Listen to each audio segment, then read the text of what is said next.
Film की शुरुआत होती है और हमें 1000 साल पहले का वक्त दिखाया जाता है, जिस वक्त वाइकिंग का दौर था। वाइकिंग पायरेट्स को कहा जाता है, जो उस वक्त खजाने की तलाश में हुआ करते थे। हम देखते हैं कि वाइकिंग का राजा अपने सिपाहियों को लेकर नदी के किनारे आया था। ऐसा लग रहा था कि वो किसी जंग से यहाँ पर आए हैं। राजा नदी में एक छोटी भीड़ को छोड़ता है। राजा की बेटी उसे ऐसा करने से मना कर रही थी। वो कहती है कि डैड ऐसा मत करें, आपका ये काम हमें महंगा पड़ेगा। राजा अब क्या करना चाहता था कि कोई भी नहीं जानता था। तभी भेड़ को पानी में देखकर एक बहुत बड़ी चीज पानी से बाहर आती है। उसने भेड़ को खा लिया था, जिसके बाद उसने राजा के सभी सिपाहियों पर हमला कर दिया और उनको मार दिया। आखिर राजा ने पानी में भेड़ को क्यों छोड़ा था? वो यहाँ पर किस चीज की तलाश में आए थे? वो चीज आखिर क्या थी? ये हमें कहानी में आगे जाकर पता चलेगा। जिस चीज ने सभी को मार दिया सिवाय राजा की बेटी की, जो यहाँ से भाग जाती है। इसके बाद कहानी हमें बहुत सालों आगे की दिखाई जाती है। हम एक आर्कियोलॉजिस्ट को देखते हैं जिसका नाम सिगर्ट था।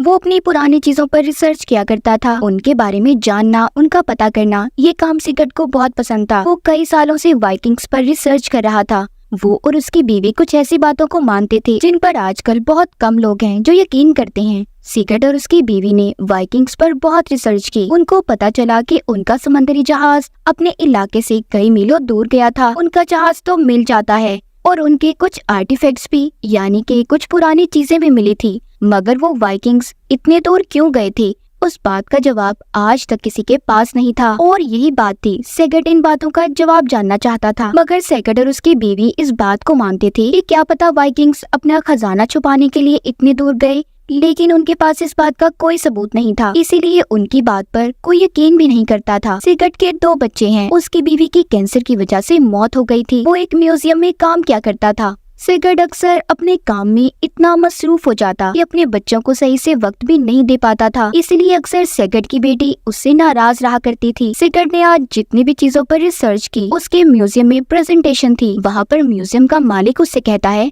देखो फजूल बात तो बिल्कुल मत बताना, सिर्फ वो बताना जिसके बारे में तुम्हें यकीन हो, वरना वो लोग हमारे म्यूजियम में पैसे कभी इन्वेस्ट नहीं करेंगे, और जो तुम्हारा प्रोजेक्ट है उस पर तो बिल्कुल भी नहीं। अब खैर सिगर्ट की प्रेजेंटेशन शुरू होती है, मगर सुनने वाले उसकी बातों में कुछ खास दिलचस्पी नहीं ले रहे थे। तब सिगर्ट ऐसी बातें बताने लगा कि एक दिन दुनिया खत्म हो जाएगी। वो बताता है कि हमें वाइकिंग्स का जहाज मिला। वो इतनी दूर इसलिए गए थे ताकि दुश्मनों से अपना खजाना छुपा सकें, और हमें इस बात के बारे में पता करना होगा। हमें उस जगह तक जाना चाहिए। लेकिन वहाँ पर जितने भी लोग थे सब हंसने लगते हैं। इसीलिए जो इन्वेस्टर थे वो पैसे देने से भी मना कर देते हैं। सिगर्ट का बॉस भी हंसने लगा था। वो कहता है, क्या फजूल बातें कर रहे हो, ऐसा कुछ नहीं था। मगर सिगर्ट उन्हें फिर भी अपनी बात पर यकीन दिलवाने की कोशिश कर रहा था। वो इस चीज के बारे में अपनी गाड़ी में बैठकर बहुत सोचता है। उसे इन सब बातों पर यकीन था। सिगर्ट को बस ये डर होता है कि अगर उसकी इन बातों पर किसी ने यकीन ना किया तो उसकी सारी रिसर्च बेकार चली जाएगी, क्योंकि उसने और उसकी बीवी ने इन चीजों पर बहुत रिसर्च की थी। उन दोनों ने इस बात का पता लगाया था कि वाइकिंग हेजनबर्ग से फिनमार्क तक गए थे ताकि दुश्मनों से अपना खजाना छुपा सके। मगर वहाँ तक पहुँचने के लिए चाहिए था नक्शा, जो सिगर्ट की इस बात को साबित कर सकेगा। मगर अब तक ऐसी कोई चीज इसके हाथ नहीं लगी थी। सोच सोच में इतना वक्त गुजर जाता है कि उसका ध्यान अपने बच्चों पर भी नहीं रहता, जिन्हें उसने स्कूल से लाना था। फिर वो जल्दी से स्कूल जाकर अपने बच्चों को घर ले आया था। रात के वक्त बहुत तेज बारिश हो रही थी और सिगर्ट उन्हीं सोचों में गुम था। तभी उसके दरवाजे की बेल बजती है। उसकी टीम का एक आदमी आया था जिसका नाम एलन होता है, जो इसके साथ मिलकर इसी प्रोजेक्ट पर काम कर रहा था, जो अब बंद हो चुका था। वो कुछ आर्टिफैक्ट्स को ढूंढ कर लाता है। एलन बहुत खुश दिखाई दे रहा था। वो सिगर्ट से कहता है कि मैं एक ऐसी चीज लाया हूँ जिसे देखकर तुम भी बहुत खुश हो जाओगे। हमारी रिसर्च बेकार नहीं थी। वो अपने बैग से एक पत्थर निकालता है जिस पर किसी और जुबान में कुछ लिखा हुआ था, मगर उनके लिए समझ पाना इतना मुश्किल नहीं था क्योंकि सिगर्ट को वो जुबान पढ़ने आती थी। वो पढ़ता है कि वाइकिंग्स का राजा अपने सिपाहियों के साथ एक नदी पर गया था, जहाँ पर एक खौफनाक चीज ने उन पर हमला कर दिया और उन सब को मार दिया। मगर इन सब में राजा की बेटी बच गई। और ये सारी कहानी वही थी जो हमने शुरू में देखी। उन्हें उस पत्थर पर एक निशान भी बना हुआ मिलता है, जो राजा की बेटी का लॉकेट था। उस निशान को देखकर उन्हें ऐसा लग रहा था कि जैसे उस निशान जैसी चीज उन्होंने कहीं पर देखी है। वो अब दोनों म्यूजियम में जाते हैं। क्योंकि सिगर्ट अभी भी वहाँ पर काम करता था तो उसके पास उस म्यूजियम की चाबियां थी। इन्हें वहाँ पर वो लॉकेट मिल जाता है, जिसे लाकर जब ये निशान पर रखते हैं तो बिल्कुल वो वैसा ही था। वो निशान पर बिल्कुल फिट बैठ रहा था। और तो और उस लॉकेट की वजह से सिगर्ट को कुछ पहेलियां भी अब समझ आ गई थी कि वहाँ तक जाने का रास्ता क्या है, जहाँ पर वाइकिंग का राजा अपने सिपाहियों के साथ गया था। ये अब वहाँ पर जाने का फैसला करता है क्योंकि इसने अपनी रिसर्च को सच साबित करना था। वो इस बात के लिए अपने बच्चों को भी मना लेता है क्योंकि उसने अपने बच्चों से ये वादा किया था कि वो उन्हें सैर पर लेकर जाएगा। सैगट एलन से बात करता है। उन दोनों को इस बात पर तो यकीन था कि वाइकिंग अपना खजाना छुपाने इतनी दूर गए थे और खौफनाक मॉन्स्टर परिंदों की कहानियों पर तो इन दोनों को भी यकीन नहीं था कि उन्हें किसी खौफनाक चीज ने मार दिया। फिर सैगट सारी तैयारी के साथ एलन और अपने बच्चों को लेकर फिनमार्क पहुंच गया था, जहाँ पर उसने एक लड़की को बुलाया होता है। वो टूरिस्ट गाइड थी, उसका नाम एलिजाबेथ होता है। उसके साथ एक ड्राइवर भी था जो थोड़ा अजीब लग रहा था। एलिजाबेथ को वहाँ के सब रास्तों के बारे में पता था। जब सैगट उसे नक्शा दिखाता है तो वो बताती है कि ये जगह तो पहाड़ों के दरमियान में है। अब ये सब वहाँ के लिए निकल जाते हैं। पहाड़ों पर बर्फ नहीं थी तो इसीलिए इन्हें जाने में ज्यादा मुश्किल भी नहीं होती।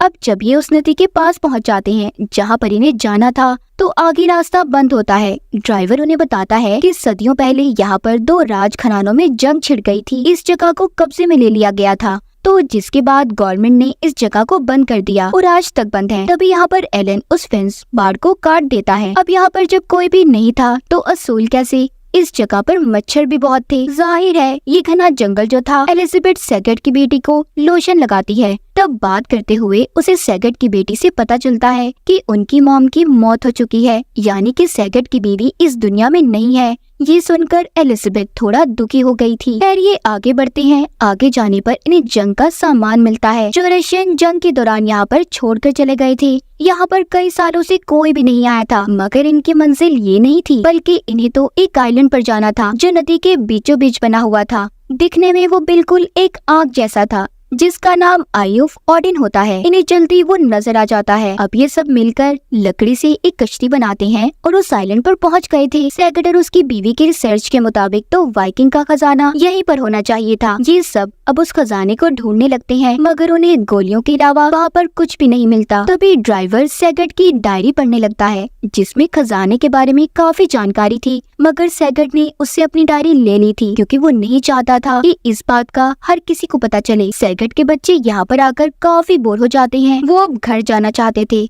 मगर सैगट अपनी बेटी से कहता है कि नहीं, अभी नहीं, मुझे अपने कुछ सवालों का जवाब चाहिए, तभी हम अपने घर जाएंगे। ये बात सुनकर सैगट की बेटी को गुस्सा आ गया था और वो जंगलों में चली जाती है। सैगट का बेटा भी दूसरी तरफ चला गया था। उसे आगे जाने पर एक गार्ड दिखाई देता है, जबकि सैगट की बेटी को एक लोहे का बंकर दिखाई दिया था जिसमें वाइकिंग के कपड़े और पुराने दौर के पैसे थे। ड्राइवर जो कि लालची था वहाँ पर आकर उससे वो चीजें ले लेता है। बाहर सैगट और एलिजाबेथ बैठे बातें कर रहे थे। वो सैगट से कहती है कि मुझे अफसोस हुआ, तुम्हारी बीवी मर चुकी है, तुम्हारे लिए अकेले बच्चों को संभालना बहुत मुश्किल होगा ना। सैगट जैसे ही एलिजाबेथ के सवालों का जवाब देने लगता है तभी उसे अपने बेटे के चिल्लाने की आवाज आई थी। जब ये जाकर देखता है तो वो गार देखता है जो इसके बेटे को मिला था। दिखने में वो गार काफी गहरा था। वो देखकर सैगट को लगता है क्या पता खजाना वाइकिंग्स ने यहीं पर छुपा कर रखा हो। अब ये एक एक करके रस्सियों की मदद से नीचे उतरते हैं क्योंकि तैयारी तो ये पहले ही कर आए थे। नीचे उतरकर सब यहाँ वहाँ देखने लगे थे। एलन को कीचड़ में पड़ा हुआ वाइकिंग का एक पुराना हेलमेट मिलता है जिसे देखकर सैगट खुश हो गया था। उसकी रिसर्च सही साबित हुई थी, इसका मतलब वाइकिंग्स यहाँ तक आए थे। वो सभी से कहता है कि यहाँ वहाँ ढूंढना शुरू करो, इधर और भी चीजें हो सकती हैं। वहाँ पर उन्हें बहुत सा सामान मिलता है। सैगट के बेटे को अजीब सा एक बड़ा अंडा मिला था जिसके बारे में वो किसी को कुछ भी नहीं बताता और अपने बैग में रख लेता है। अब इनको यहाँ पर बहुत सारा सामान मिलता है। जब ये सब सामान को पैक कर रहे थे तो ड्राइवर इनसे पूछता है क्या हम इन चीजों को बेचने वाले हैं जिससे हमें बहुत सारे पैसे मिलेंगे, जिस पर सैगट उसे जवाब देता है नहीं, ऐसा नहीं है, हम ये सारी चीजें म्यूजियम में देने वाले हैं। इतना सुनकर ड्राइवर भड़क जाता है क्योंकि वो तो पहले से लालची था। कहता है क्या फायदा इतना दूर आने का, क्या हम सब यहाँ पर अपनी जान को खतरे में डालकर ये सब कुछ लेकर म्यूजियम में देने वाले हैं, ऐसा नहीं हो सकता। वो अपनी एक गन दिखाकर उनसे वो सारा सामान ले लेता है। उनको डराने के लिए उसने एक गोली भी चलाई जिससे सब डर जाते हैं, इसलिए कोई भी उसे नहीं रोकता। वो सारा सामान लेकर ऊपर आ जाता है। उसने ऊपर आकर रस्सियों को भी काट दिया था जिससे ये सब नीचे आए थे और लकड़ी की बनी हुई कश्ती में उस सारे सामान को लेकर नदी के रास्ते जाने लगता है। तभी नदी के बीच जाकर उसे कुछ महसूस हुआ था। वो खतरनाक क्रिएचर जिसने शायद सालों पहले वाइकिंग्स पर भी हमला किया था। उधर गार के अंदर एलन को एक इंसानी खोपड़ी मिलती है जिसे सैगट की बेटी देखकर डर गई थी। वो अब घर जाने की जिद करती है, मगर अब रस्सियां भी टूट चुकी थी तो वो कैसे बाहर निकलती। यहाँ पर एलिजाबेथ उस गार की ऊंचाई पर चढ़ना शुरू करती है क्योंकि उसे क्लाइंबिंग आती थी। वो पहाड़ियों पर चढ़ना जानती थी। वो ऊपर पहुंचकर सबके लिए रस्सियां फेंकती है। खैर ये सब उस गार से बाहर तो आ गए थे, मगर इन्हें अपनी कश्ती कहीं पर भी नजर नहीं आती और न ही ड्राइवर जो इनकी कश्ती को लेकर जा चुका था। खैर ये जानती थी कि उसने अब तक उनके ढूंढे हुए सामान को ब्लैक मार्केट में बेच दिया होगा, मगर ये नहीं जानते थे कि उस पानी में रहने वाले क्रिएचर ने उसे मार दिया है। इनके पास नदी को पार करने के लिए कुछ भी नहीं था, तो इसीलिए अब ये यहीं पर रात गुजारने का फैसला करते हैं। एलन जो अपने साथ इंसानी खोपड़ी लाया था, वो जब उसके सिर को खोलता है तो उन्हें उसमें एक बहुत बड़ा दांत मिला था। ऐसा लग रहा था कि शायद उसे किसी जानवर ने मारा है, मगर ये दोनों वो दांत देखकर सोचते हैं इतना बड़ा दांत आखिर किस जानवर का हो सकता है। ये अब किसी को बिना बताए दोबारा से उस गार के अंदर जाते हैं, तो और ज्यादा अंदर जाने पर इन्हें बहुत सारे इंसानी ढांचे दिखाई दिए थे। इसका मतलब ये था जो वाइकिंग्स यहाँ पर सदियों साल पहले आए थे वो यहीं पर मर गए, कभी अपने मुल्क वापिस न जा सके, इसीलिए कहानियों में कहीं पर उनका जिक्र नहीं था। और ये ढांचे सभी उन वाइकिंग्स के थे जो हमने कहानी के शुरू में देखे थे। ये सब देखकर सैगट एलन से कहता है, मेरी रिसर्च के मुताबिक उस दौर के वाइकिंग्स एक अजीब से क्रिएचर पर यकीन रखते थे। उनका मानना था कि वो एक दिन पूरी दुनिया को खत्म कर देगा, मगर सैगट का ये मानना था कि हजारों साल पहले हो सकता है ऐसे जानवर होते होंगे, मगर वो उसी वक्त में खत्म हो गए। ये जब थोड़ा सा और आगे जाते हैं तो इन्हें पानी में कुछ महसूस होता है। इन्होंने पहली बार उस जानवर की झलक देखी थी जो दिखने में बहुत बड़ा और काफी अजीब था। ये दोनों डर जाते हैं, इन्हें अपनी आंखों पर यकीन नहीं हो रहा था। जब ये दोनों गार में थे तो ऊपर सैगट के बेटे को जो अंडा मिला था उसमें हलचल होने लगती है।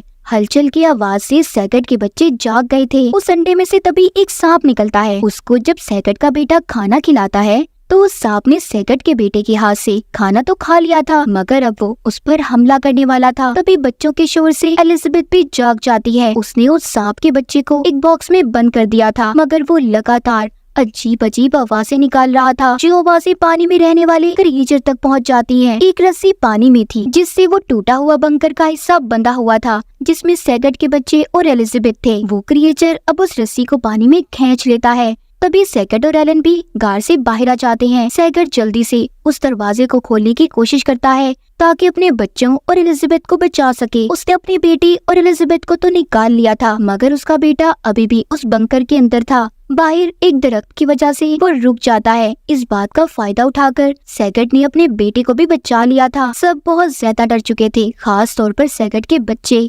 एलिजाबेथ कहती है हमें किसी भी तरह यहाँ से जाना होगा। तभी वहाँ पर एलन को बॉक्स मिलता है जिसमें क्रिएचर सांप का बच्चा था। वो समझ चुका था कि वो क्रिएचर उनके पीछे क्यों पड़ा है। वो अपने बच्चे को लेना चाहता है, लेकिन वो अभी भी उस बॉक्स को अपने पास रख लेता है। उसके इरादे क्या थे कोई भी नहीं जानता था। यहाँ से इन्हें अब किसी भी कीमत पर निकलना था। एलिजाबेथ एक गन की मदद से रस्सी को दूसरी तरफ फेंकती है। ये एक एक करके दूसरी तरफ जाने लगे थे। सबसे पहले एलन जाता है, फिर बच्चे और एलिजाबेथ। जब आखिर में सैगट की बारी आती है तो वो बीच में ही रुक गया था। सैगट जानता था कि पानी में खतरा है, इसीलिए वो बार बार आगे जाने की कोशिश कर रहा था, मगर नहीं जा पाता। तब एलिजाबेथ उसकी मदद के लिए फिर दोबारा रस्सी के सहारे आती है। अगर एलिजाबेथ सही वक्त पर सैगट को ना बचाती तो वो मर जाता, क्योंकि उनके थोड़ा सा आगे जाने पर पानी से निकलकर सांप की तरह बहुत बड़ा दिखने वाला क्रिएचर उन पर हमला कर देता है, जिसको पहली मर्तबा इन्होंने अपनी आंखों से देखा था, जो इतना बड़ा था कि आसानी से एक इंसान को खा सकता था। उसके हमले की वजह से वो दोनों पानी में गिर गए थे। जब वो क्रिएचर उन्हें मारने वाला था तो एलन अपनी गन से उस पर गोली चलाता है और इसी बात का फायदा उठाकर वो दोनों जल्दी से पानी से बाहर आ गए थे। ये सभी यहाँ से तो निकल गए थे। इन्हें ऐसा लग रहा था कि खतरा सिर्फ पानी में है, मगर ये नहीं जानते थे कि वो क्रिएचर सांप जमीन पर भी चल सकता है। अब ये यहाँ से आगे निकलते हैं। इन्हें एक पुराना बंकर यानी कि अंडरग्राउंड रास्ता मिलता है। सैगट को भी वाइकिंग्स की कहानी समझ आ गई थी कि वो यहाँ पर किसी खजाने को छुपाने नहीं बल्कि इस क्रिएचर को मारने आए थे, क्योंकि उनका मानना था कि ये दुनिया को खत्म कर देगा। और उस पत्थर पर सारी कहानी वाइकिंग्स के राजा की बेटी ने लिखी थी, जो बचकर भाग गई थी। यहाँ पर इन्हें ऊपर की तरफ एक रास्ता दिखाई देता है। ये जब उस रास्ते से बाहर जाने का सोचते हैं, सबसे पहले एलन बाहर जाता है। सैगट को ये बात पता चल चुकी थी कि एलन के पास क्रिएचर का बच्चा है। तभी वो क्रिएचर सांप इनके पीछे पड़ा हुआ है। सैगट एलन से कहता है जो बैग तुम्हारे पास है मैं जानता हूँ उसमें उस सांप का बच्चा है, जिसकी वजह से वो हमारे पीछे पड़ा हुआ है। वो बैग मुझे दे दो, मगर वो देने से इनकार कर देता है। इतने में ऊपर से सांप क्रिएचर ने आकर एलन को मार दिया था। वो उसे पकड़कर खा जाता है। अब क्योंकि वो बैग बंकर में गिर गया था, वो सांप क्रिएचर भी अंदर आ जाता है। बच्चे दूर भागते हैं। वो एक खुफिया जगह पर छुप गए थे। दरअसल जब ये खौफनाक सांप अंदर आया तो बहुत सारा मलबा गिर गया था, जिसकी वजह से सैगट और एलिजाबेथ बेहोश हो गए थे। बच्चे अकेले ही अपनी जान बचाते इस क्रिएचर सांप से छुप रहे थे, मगर वो क्रिएचर सांप बच्चों को देख लेता है। वो उनके पीछे पड़ चुका था। अपने बच्चों की आवाजें जब सैगट सुनता है तो उसे होश आ जाता है। अब वो उस क्रिएचर सांप के सामने जाकर उस बॉक्स से बच्चे को निकालकर उसे दे देता है। क्रिएचर भी अपने बच्चे को लेकर चुपचाप चला गया था। ये सभी उस बंकर से बाहर आ जाते हैं सही सलामत। कहानी के आखिर में हमें दिखाया जाता है कि सैगट ने उस पत्थर को जो उसके पास एलन लेकर आया था, जिस पर वाइकिंग्स की कहानी लिखी हुई थी, जो वाइकिंग के राजा के बेटे ने लिखी थी, उसे म्यूजियम में दे देता है और खुद ने म्यूजियम की नौकरी को छोड़ दिया था। और उसने अब इन सब पुरानी चीजों के बारे में खोज को बंद कर दिया था, ताकि किसी को कभी कुछ पता न चले कि उस आग की तरह दिखने वाले आइलैंड के इर्द गिर्द पानी में क्या है। अब उसने अपने लिए एक टीचर की जॉब को चुना था, ताकि वो इस जॉब के बाद अपने बच्चों को बहुत सारा वक्त दे सके। तो यहाँ पर सैगट की रिसर्च खोज तो खत्म हो गई। क्या आप भी ऐसी पुरानी चीजों के बारे में जानना चाहते हैं? कमेंट सेक्शंस में जरूर बताइएगा। और इसी के साथ इस फिल्म की कहानी यहीं पर खत्म हो जाती है।